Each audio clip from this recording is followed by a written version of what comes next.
it's Monday. It's the 18th. Local swell trackers, thanks for being here. Taking a look at the global view, all the swell periods. We've got south swell, we've got little bits of north-northwest swell, we've got a really good north-northwest swell, the first advisory level potential on Sunday that we've seen, and more south swell to follow. Take a look. I mean, we are looking really good. September going to blow away August in terms of quality. Actually, we haven't even seen a south-south swell like we're going to have Tuesday, Wednesday for a couple months. But anyway, here comes a lot of swell energy for the end of September. And we've got this northwest swell that will be potentially 8 feet on Sunday.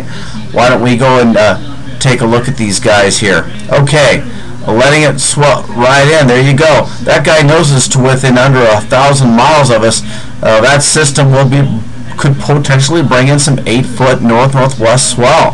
So again, we get a little pulse on Wednesday, Thursday from this thing that you just saw, and then the real deal comes in with this. There's about 20-25 foot seas in this guy, and with about 40 to 45 knot winds, and it does nose to with under 1,000 miles of us. That close proximity with 25 foot seas, we lose about half our height every 1,000 miles, so we're not going to lose a lot of it.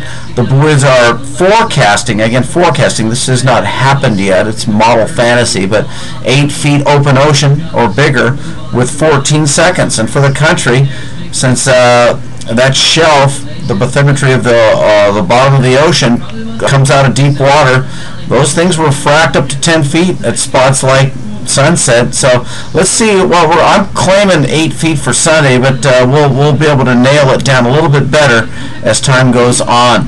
One more loop of this first real swell of the season. Advisory levels likely to go up. We're 15 feet crest to trough from that puppy right there. Okay, and let's let the loops go again while I have a couple other features. This gargantuan typhoon over here off the Philippines hitting Taiwan. We were hoping that thing would stay off the coast, get off of Japan, and recurve, become a gender bender, or right now it has a warm core. The typical northwest swells that we see are cold core systems.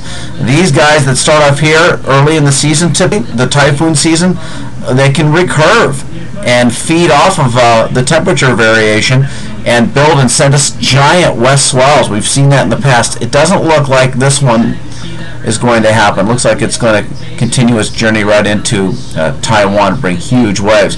We've been having Christie off of here. It's going to bring us long period east swell mixed in, blocked by the Big Island. And the tropics are active.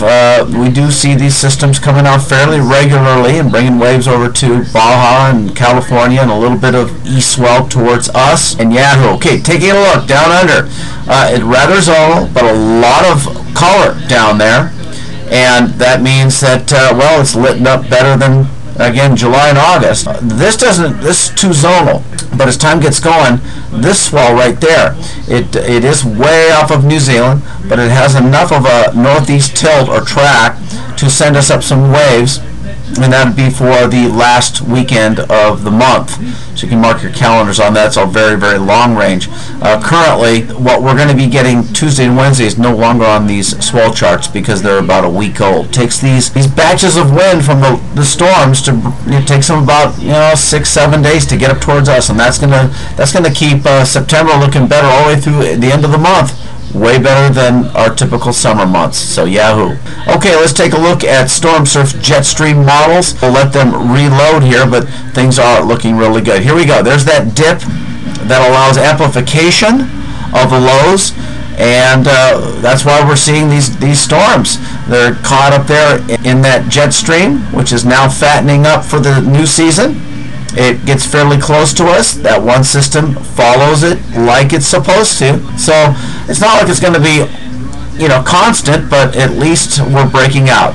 And you can see those purples. Whenever we see those, that's better. That means the jet stream's more consolidated and more powerful. And then down under, there is that equatorial bound flow to the jet that brings in that last system for the end of the month for that straight south swell. Other than that, we're looking okay for some activity, but all in all, that's going to be the last thing that we see on the models. Okay, let's go to the surface charts here and take a look. This high pressure area is all going to be moved off to the east, maybe even a little bit south over the next several days. thanks to these low pressures that we were showing you from the dip in the jet stream. You see that front right there? Well, that's going to move closer to the islands.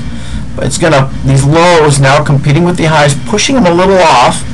We do that, we watch the ridges of the high pressures, which is the elongated tail of the high pressure, get closer to the islands.